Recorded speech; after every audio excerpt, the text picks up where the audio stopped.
we all want to thank you for letting your dreams become the great theater of our reality. Ladies and gentlemen, it's my honor and privilege to introduce Pete Sampras.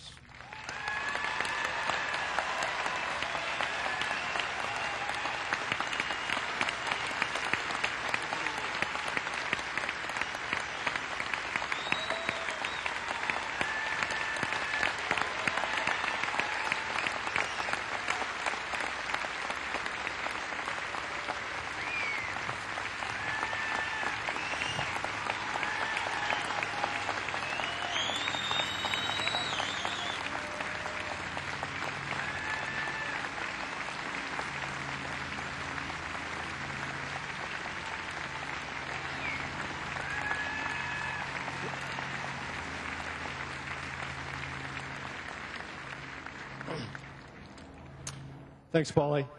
I'll never forget that loss in '89. It still keeps me up to today. But good afternoon, everyone. I want to like to thank you all for being here today to celebrate this day. It's truly an honor to be officially inducted into the Hall of Fame. I'd also like to congratulate my fellow inductees as well. We're taking a timeless place in the history of the tennis, which is really special. I must say I've always loved the history of the game as much as the game itself. I don't know how or why I picked up a tennis racket at 7, but I did, and it felt natural.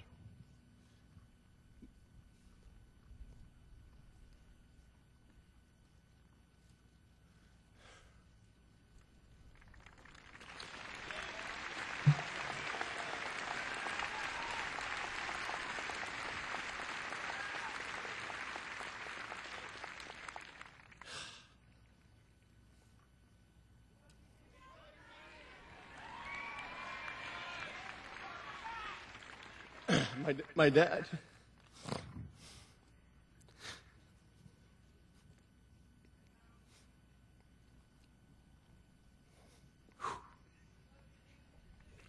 I'd rather be playing tennis right now, so. But my dad, he recognized my talent, and he got me into lessons. And that's where my love affair with the sport began. I remember as a kid hitting balls in our basement. I used to hit at the local park, and as I got older, I saw old tapes of Rod Laver and Ken Rosewall. Now, at the time, I was just fascinated by these guys and how they play their attacking games. But it wouldn't be until later that I would truly appreciate what it takes to be a great champion. Things like the importance of humility and class, sportsmanship and dignity. And fortunately, thanks.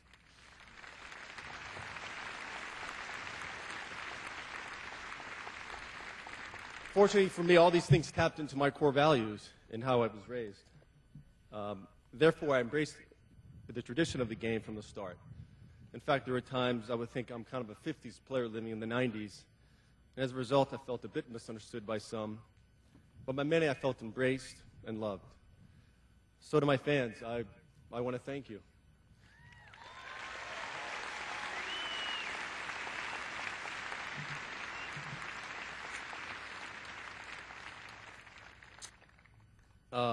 Your support and mutual respect we have for this great game has always meant a lot to me. Ooh, okay.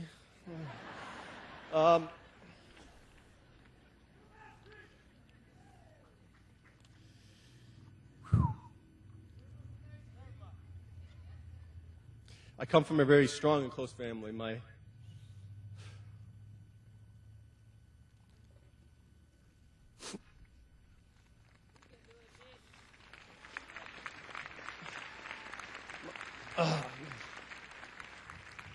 My parents, Sam and Georgia,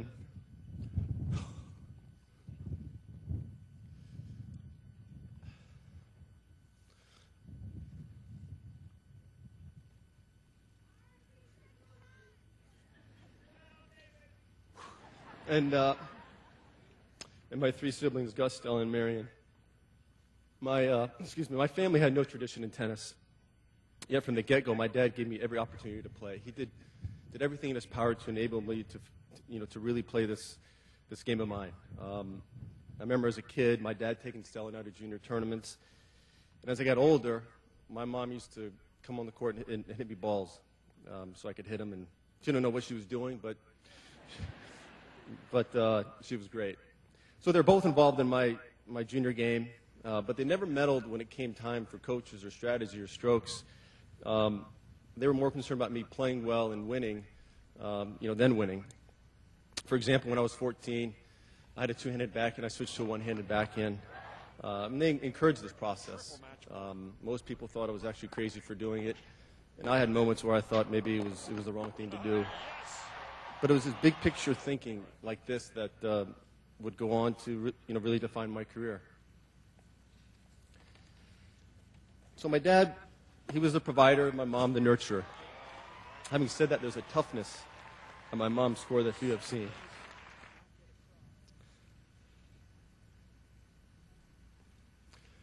I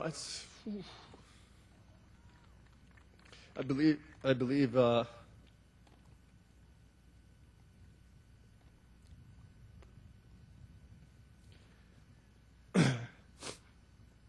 that's where I got my determination and my competitiveness and my drive from my mom. Those are virtues I inherited from somewhere deep under my mom's softness. As for my siblings, throughout my entire life, I've always felt their support, and never once did I feel any jealousy or animosity from any of them, which to me says a lot about our family. They kept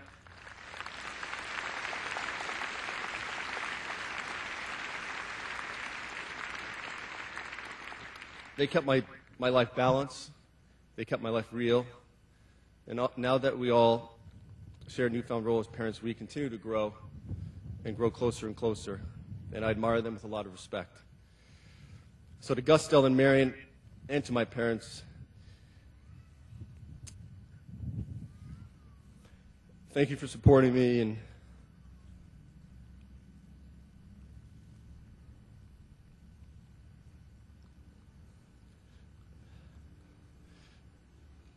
it's harder than I thought. Supporting me, for giving me advice, and for reminding me to always have faith. I love you guys, and this moment is a celebration of all of you as much as it is for me.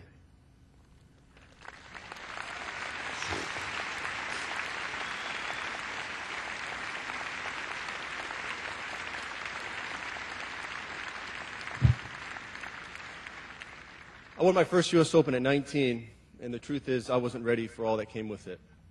For the better part of 2 years, it went by, in kind of a fog. And the man who helped me through this time was my coach, Tim Gullikson.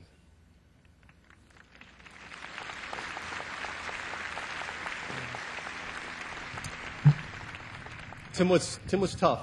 He had a no-nonsense, blue-collar approach to the game, and our personalities couldn't have been more different. I was inward. He was the life of the party.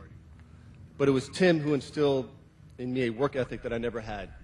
My talent had gotten me to a certain level, but it was Tim who pushed me to practice hard and to practice with a purpose. He was also the one who got me over the hump at a tournament where I did pretty well, Wimbledon. Truth is, for the first few years in London, I hated grass court tennis. But it was Tim who changed my attitude. He made a few changes technically. And I can honestly say it was Tim who, through his mentality and his work ethic, that got me to be the best player in the world.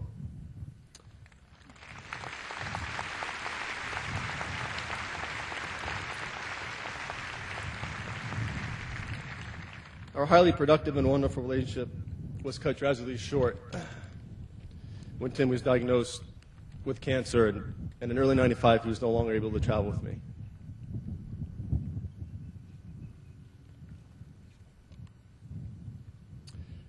In one of his last appearances,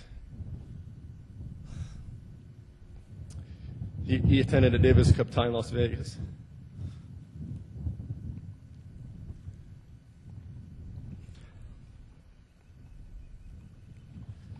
Okay, here we go.